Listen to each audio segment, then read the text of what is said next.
दूसरा इतिहास उसका 16वां अध्याय उसका 9वां वचन हम थोड़ा मनन करते हैं। बाइबल में लिखा है परमेश्वर की दृष्टि किधर फिर रही है? इस पृथ्वी पे फिर रही है। किसकी दृष्टि फिर रही है? किधर फिर रही है? इस पृथ्वी पर, है ना? और इस पृथ्वी पर फिर कर क्या कर रही है? ढूंढ रही है। क्या कर रही है? किसको ढूंढ रही है? किसको ढूंढ रही है? उधर लिखा हुआ है जिसका मन निष्कलंकता से परमेश्वर में लगा। आप 40 दिन से प्रार्थना कर रहे हैं। प्रभु के सेवक ने बताया, क्या आपको खातरी है कि परमेश्वर ने आपकी प्रार्थना सुन ली?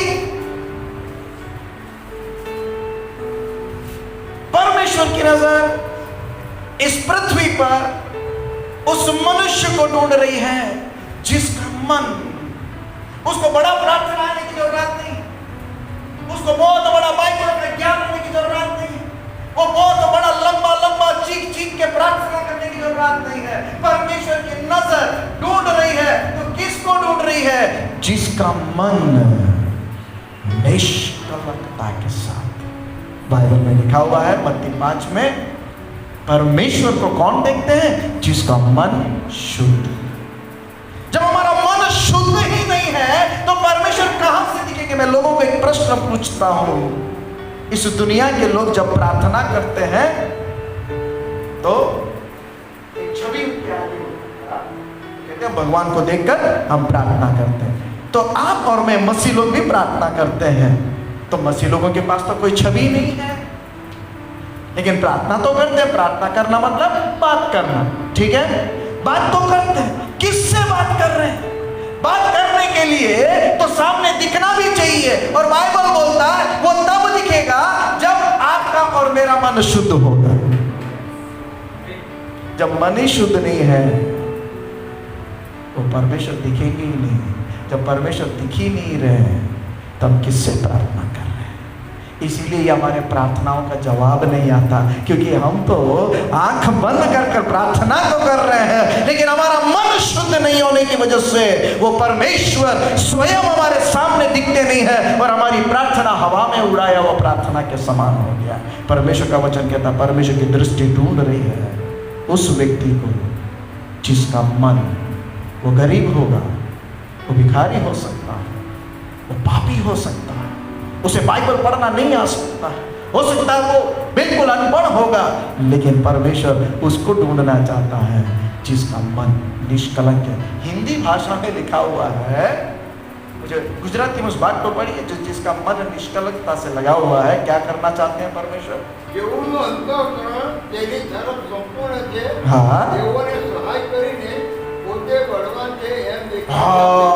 देने सहाय करीने ईश्वर पोते बड़वान छे। बोलो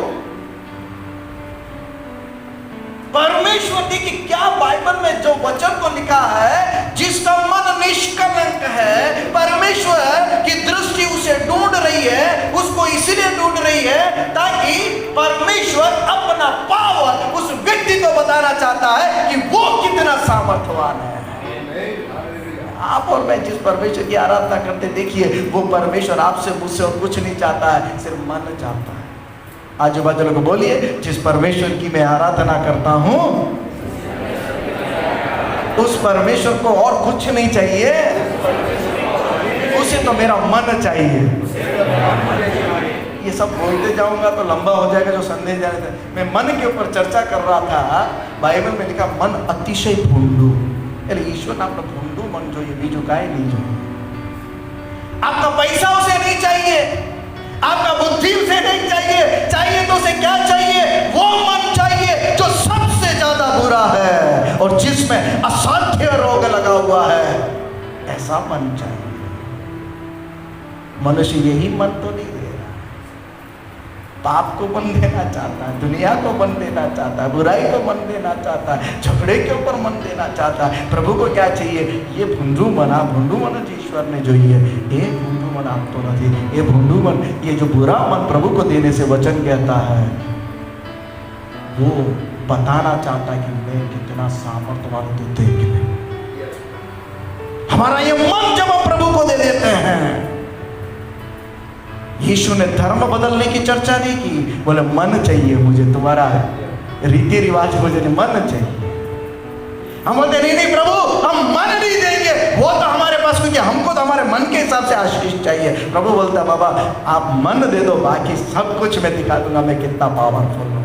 आज तक हम आशीष नहीं पाने का कारण, परमेश्वर को नहीं समझने का कारण, परमेश्वर के सामर्थ्य के काम हमारे जीवन से नहीं होने का कारण एक ही कारण है, हमारा मन निष्कलंकता से उसकी ओर लगा हुआ है। आज रात जाने से पहले प्रभु के सेवक ने बोला घर पे आशीष को लेके जाने के लिए कुछ बना के आए कि नहीं बना के आए। जाने से पहले ये पावर दिखाने वाले परमेश्वर के सामर्थ्य को अगर हमें चाहिए, अपना मन उसकी ओर लगाइए, अपना मन उसकी ओर लगाइए, सारी बातें भूल जाइए। कब तक हम इस मन की बात डराने वाला, इसलिए बाइबल में लिखा हुआ है जब तुम आत्मा पाओगे, पवित्र आत्मा है ना, शुद्ध आत्मा है ना, दिव्य आत्मा जब तुम पाओगे तुम्हारे अंदर एक सामर्थ्य आएगा, और ये सामर्थ्य क्या करेगा, परमेश्वर के वचन को समझने में मदद करेगा। और जब ये वचन समझ में आ जाता है, हमारे अंदर बाइबल में लिखा, मैं जब पवित्र आत्मा के बारे में बात कर रहा था, आपको और मुझे जो पवित्र आत्मा दिया गया है, ये कौन सी आत्मा मालूम है? जो पवित्र आत्मा आपको और मुझे दिया गया, ये पवित्र आत्मा जिसने प्रभु यीशु को मृत्यु से जीवित किया है, वो आत्मा आपके और मेरे पास है। और कहता है ये आत्मा डर की आत्मा नहीं, मैंने धैर्य की आत्मा दिया। तो हमारे जीवन के अंदर हम प्रभु पे मन लगाएंगे और आशीष को पाएंगे। आज वचन को बोलिए, प्रभु पे मन लगाएंगे और प्रभु के आशीष को पाएंगे। ठीक है, आशीष पाने के लिए क्या करना पड़ेगा? और बाइबल का पूरा मन, पूरी शक्ति और पूरे सामर्थ्य के साथ उसको प्रेम में। प्रभु ये पूरा लिखने की क्या जरूरत है? पूरा इसलिए लिखा गया है कि उसमें से भी थोड़ा भी कम हुआ, थोड़ा भी कम हुआ तो आधा मन जाएगा उधर, आधा मन रहेगा इधर। इसलिए बोलो बाबा मैं तो पूरे मन वाले को ढूंढ रहा हूं। परमेश्वर किसको ढूंढ रहे? पूरे मन से। तो पूरे मन से उस पर मन लगाइए और आपके जीवन में परमेश्वर की आशीष आ जाएगी। ठीक है, सो आज का जो मनन का विषय है, कल हम बांट रहे थे क्योंकि ये संदर्भ वो चल रहा है, इसलिए मैं इस विषय को मैं आपके सामने बांटना चाह रहा हूँ। क्योंकि अब 40 दिन का उपवास का यही है कि परमेश्वर के दुख को हम याद कर रहे हैं। कल मैंने बताया हम सब प्रभु यीशु के उसके मृत्यु के बारे में बोलने वाले प्रचारक है। मेरे से लेकर वो कोने तक बैठा हुआ हर एक व्यक्ति यीशु के मृत्यु के प्रचारक है। मृत्यु का प्रचार मतलब ये नहीं है कि खाली क्रूस पे चढ़ा और मर गया, लेकिन उसकी मृत्यु ने आपको और मेरे जीवन में बहुत बड़ा आशीष लेके आया। आपको और मुझे उसका पुत्र बनने में मदद किया। आपको और मुझे प्रभु के राज्य में जाने का एक अधिकार दे दिया है। आपको और मुझे अनंत काल का जीवन, मैंने बोला आप और मैं 100 साल वाले नहीं हैं, हम सब अनंत काल वाले हैं। सनातन कृपा, सनातन प्रेम से उसने हमसे प्यार किया है। तो परमेश्वर ने अनंत काल के जीवन के लिए हमें तैयार किया। तो जो व्यक्ति प्रभु यीशु के क्रूस का प्रचार करना है, आज का जो मनन का विषय है, जब मुझे ये क्रूस का प्रचार करना है तो क्रूस का प्रचार करने वाला खुद क्रूस पे चढ़ना है। बोलिए, क्रूस का प्रचार करने वाला क्रूस पे चढ़ना पड़ेगा। हाँ, यीशु का क्रूस का प्रचार तो करना है, लेकिन ये क्रूस पे चढ़े बगैर प्रचार नहीं होगा। ठीक है, समझ में आ रहा है सभी को? समझ में आ रहा है ना? यीशु के क्रूस का अगर प्रचार करना है तो क्रूस के बगैर, क्रूस पे चढ़े बगैर प्रचार होगा नहीं। पढ़िए गलतियों उसका 2 अध्याय उसका 20वां वचन। ध्यान से इस बात को सुनिएगा और समझिएगा। वचन बोलता है, मैं यीशु के साथ क्रूस पर चढ़ाया गया हूं। अब मैं जीवित न रहा पर मसीह मुझ में जीवित है। देखिए, मुझे क्रूस का अगर प्रचार करना है, यीशु के मृत्यु का अगर प्रचार करना है, तो वचन कहना चाहता है मुझे यीशु के साथ क्रूस पर अपने आप को चढ़ाना पड़ेगा।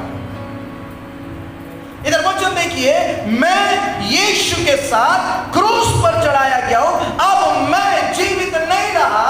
मुझ में कौन जीवित है? मुझ में कौन जीवित है? मसीह व्यक्ति के जीवन में शरीर में तो वो दिखता रहेगा, मैं आपको शरीर में तो दिखूंगा, लेकिन मर तो नहीं जाऊंगा, आत्महत्या थोड़ी करना है।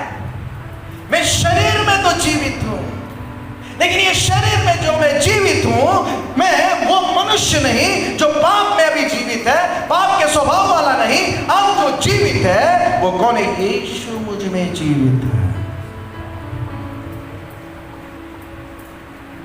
आज रात हम अपने आप को ये प्रश्न करना चाहिए,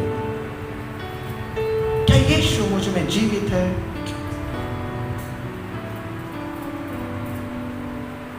क्या यीशु मसीह हमारे अंदर वास कर रहे हैं? बाइबल में क्या तुम नहीं जानते तुम परमेश्वर के जीवित मंदिर हो और परमेश्वर तुम्हारे अंदर वास करता है? तो क्या आज रात के समय हम अपने आप को जब जांच करते हैं तो ये जांच में क्या हम पास होंगे कि मुझ में यीशु जीवित है? मैंने कल प्रश्न पूछा, आपको क्या जरूरत है प्रभु यीशु के पास आने का? क्या जरूरत है चर्च में जाने का? क्या जरूरत है यीशु के नाम से मोक्ष पाने का? दुनिया में तो बहुत से धार्मिक स्थल हैं, दुनिया में चमत्कारें भी हो रही है। ऐसा नहीं समझना कि चमत्कारें नहीं हो रहे, सिर्फ यीशु के नाम से ही चमत्कार नहीं हो रहे। मैं आपको बहुत से चमत्कारों वालों को दिखा सकता हूं। यीशु के पास ही क्यों? दुनिया में जो प्रभु को जानते ही नहीं है, हमसे ज्यादा पैसे वाले हैं, उनके पास हमसे ज्यादा प्रतिष्ठा है, यीशु ही क्यों?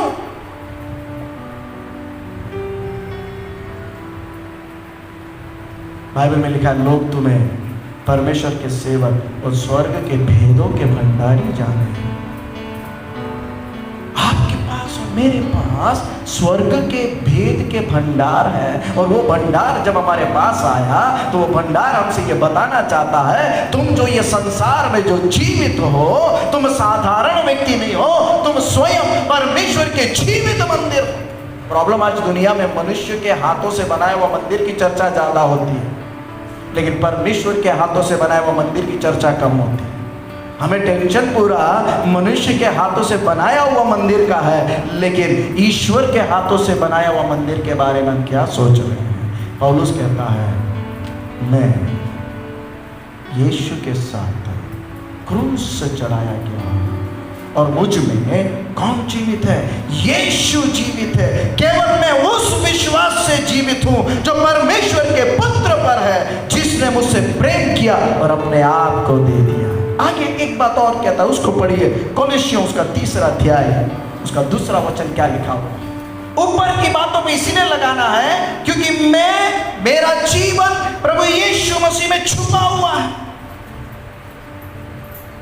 मेरा जीवन किसमें छुपा हुआ है? यीशु मसीह में छुपा हुआ है। इसलिए मेरे जीवन को मुझे समझना है, मैं यीशु के साथ क्रूस चढ़ाया गया। जब तक एक मसीह, एक विश्वासी के जीवन में यीशु की दृढ़ नींव जब तक हम नहीं बनेंगे, तब तक उस व्यक्ति को इस जीवन में तकलीफों का सामना करता रहना पड़ेगा। आज हम सामना क्यों कर रहे हैं? क्योंकि हम इस बात को समझ ही नहीं पाए कि मैंने मेरे जीवन को यीशु के साथ क्रूस पे चढ़ा दिया। क्रूस पे नहीं चढ़ाने की वजह से उसे शरीर की अभिलाषा है, इसलिए पौलुस कहता, मैंने मेरे शरीर को इसके अभिलाषा समेत मैंने क्रूस पे चढ़ा दिया। अगर एक व्यक्ति प्रभु यीशु के पास आता है, उसको ये समझ होनी चाहिए कि मैं आज एक भाई से मैं बपतिस्मा के बारे में बता रहा था। बपतिस्मा तो घोषणा है। क्या घोषणा है? कि मैं मेरे जीवन को जान गया हूं, मैं पहचान गया हूं कि मेरा अंदर पाप का स्वभाव है। अब मैं ये स्वभाव को प्रभु यीशु के आंखें में रख देता हूं। मैं मेरे अभिलाषाओं समेत मैं क्या कर अपने आप को क्रूस पर चढ़ा दिया। मैंने कल बताया, अगर सचमुच में क्रूस पे चढ़ना है, अगर कोई मसीह धर्म को या यीशु मसीह को अपना मुक्तिदाता स्वीकार करना है, क्रूस पे चढ़ना पड़ेगा। तो आइए उसको लटका देते, लकड़ी डाल के खिल्ली लटका के अगर लटका देते, ये क्रूस पे चढ़ा इसका उद्धार हुआ, ये क्रूस पे चढ़ा इसका उद्धार हुआ। कितने लोग प्रभु में आते हैं? प्रभु का धन्यवाद हो कि परमेश्वर ने हमें आसानी से ये क्रूस दे दिया।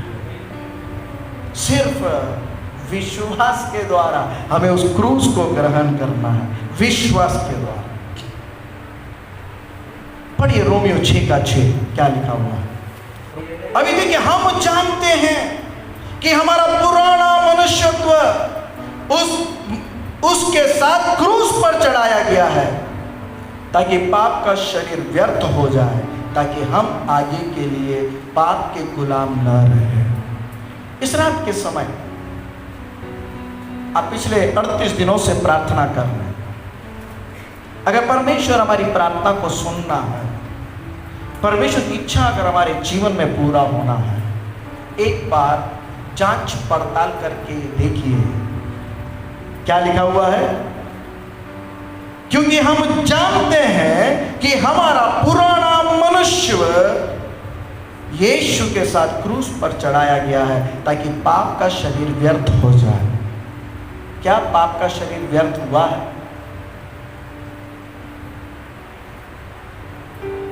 पाप का स्वभाव का शरीर व्यर्थ हुआ है?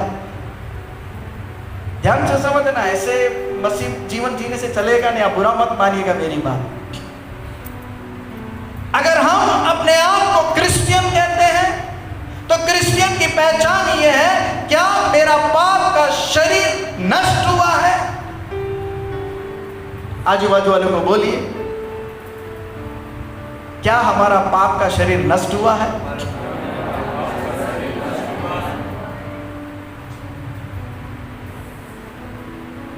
जब तक पाप का शरीर नष्ट नहीं होगा, हमारा विश्वास का जीवन अधूरा रहेगा। विश्वास में बढ़ने के लिए पाप का शरीर नष्ट होना जरूरी है। देखिए उसका 11वां वचन कहता है, ऐसे ही तुम अपने आप को पाप में मरा हुआ और प्रभु यीशु मसीह में जीवित समझो। इस 40 दिन इस क्रूस को याद करने का, इस दुख भोगी सप्ताह में है, या इस क्रूस को याद करने का सबसे मुख्य कारण ये, क्या मैं पाप के लिए मर गया? यीशु मसीह में आने का दूसरा और कोई कारण नहीं है, पाप में मरने के लिए ही आना। आज बाजू लोग बोलिए, यीशु मसीह में आने का और कोई कारण नहीं है, एक ज कारण है, पाप माटे मरो।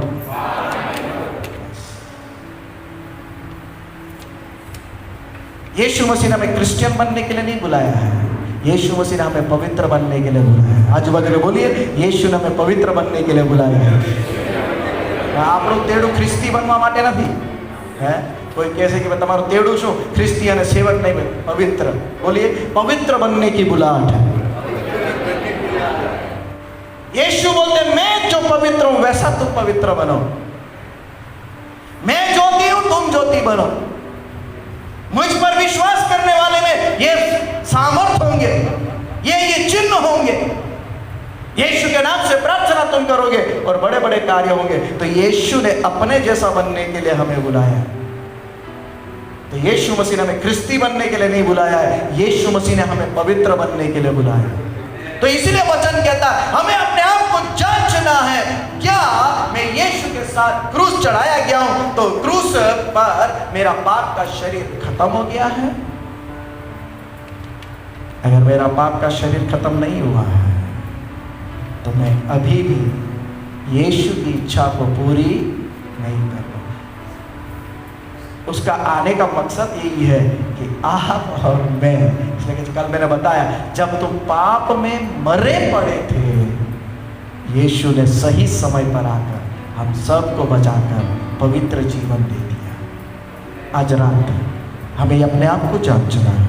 उसके नीचे लिखा हुआ है, इसलिए जब तुम्हारे मरणहार शरीर में, इसलिए पाप तुम्हारे मरणहार शरीर में राज्य न करे कि तुम उसकी लालसाओं के अधीन में हो जाओ। कौन हमारे शरीर में राज्य नहीं करना है? कौन राज्य नहीं करना है? बोलिए पाप। पाप, बोलिए पाप हमारे मरणहार शरीर में, मरणहार मतलब मरने वाले शरीर में, ठीक है, ये मरने वाले शरीर में राज्य न करे। देखिए, शैतान को भी हमारा शरीर चाहिए, प्रभु को भी हमारा शरीर चाहिए। गाली देना है तो शैतान ये शरीर को ही उपयोग करेगा, मारामारी करना है तो शैतान किसको करेगा? ये शरीर को उपयोग करेगा। और परमेश्वर के लिए उपयोग होना है तो परमेश्वर ये शरीर, इसलिए ये शरीर परमेश्वर को भी चाहिए और शैतान को भी चाहिए। अभी ये हमारा विषय है, हम ये शरीर किसके काम के लिए देना चाहते हैं? शैतान को अपना काम करने देंगे या परमेश्वर को अपना काम करने देंगे? बताइए। शैतान को हमें नहीं देना है, हमें परमेश्वर को देना है।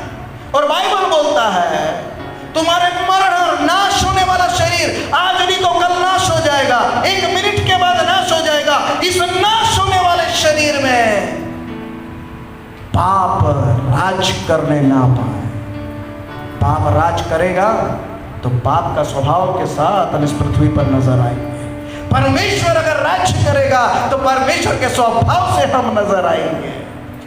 हम सब भक्ति मार्ग की बातें करते हैं, जीवन की बातें करते हैं, क्रूस की बातें करते हैं, यीशु के लहू की बातें करते हैं। बातें तो बहुत अच्छा करते हैं, लेकिन आज अपने आप को जांचने का समय है। क्या हम बातें ही करते हैं? क्या पाप मेरे शरीर में राज कर रहा है? क्या अगर बातें करते करते पाप अगर हमारे इस मरणहार, ये मर जाने वाला, सड़ने वाला अगर शरीर में राज कर रहा है तो उस महान परमेश्वर की इच्छा पूरी कभी नहीं होगी।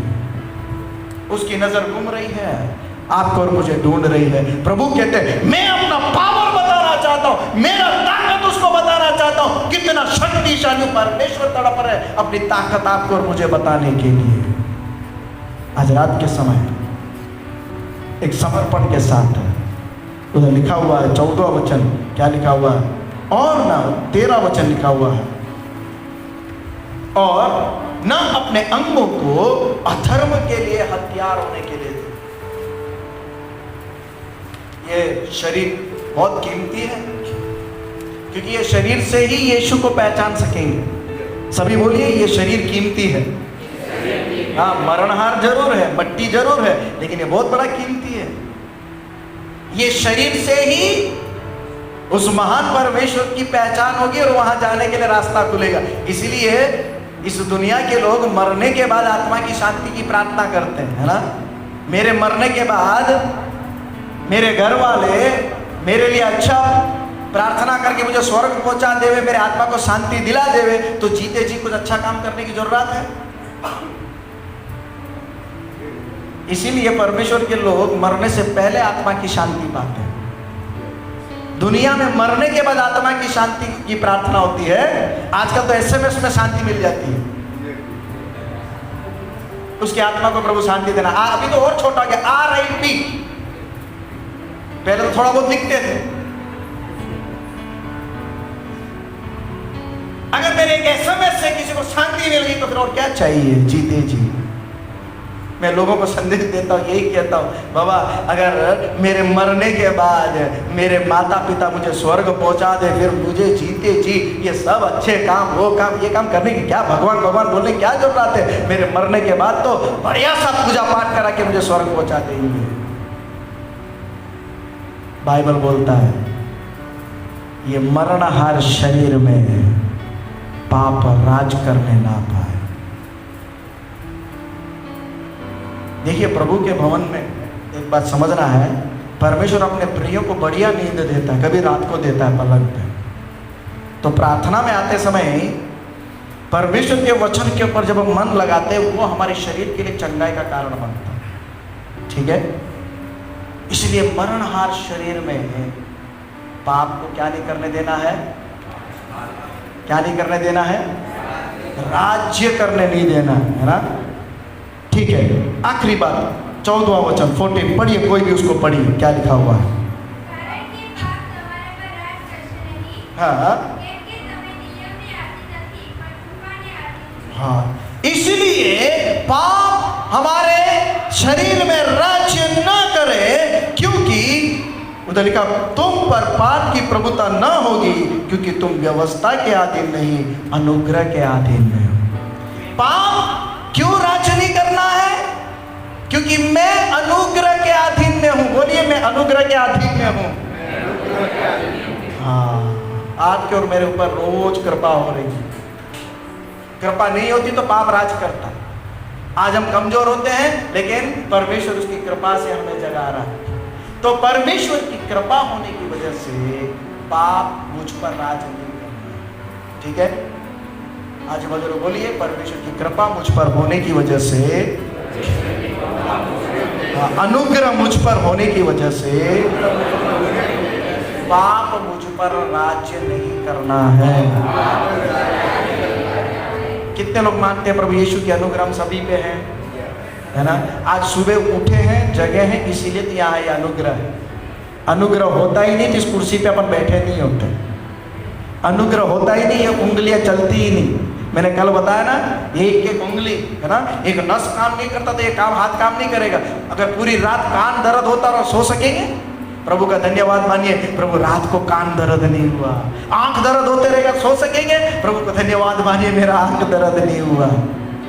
पीठ दर्द होते रहेगा, कोई नस दब गया, रात को सो सकेंगे? प्रभु का धन्यवाद मानिए, प्रभु मेरे सारे नस बराबर है। आंतड़ियों में प्रॉब्लम रहेगा तो सो सकेंगे? प्रभु को बोला, प्रभु मेरी आंतड़ियां बराबर है, प्रभु तेरा धन्यवाद। देखिए, एक एक चीज के लिए, हर एक वस्तु के लिए अलग अलग डॉक्टर हैं और लाखों लाखों रुपए खर्च करते हैं।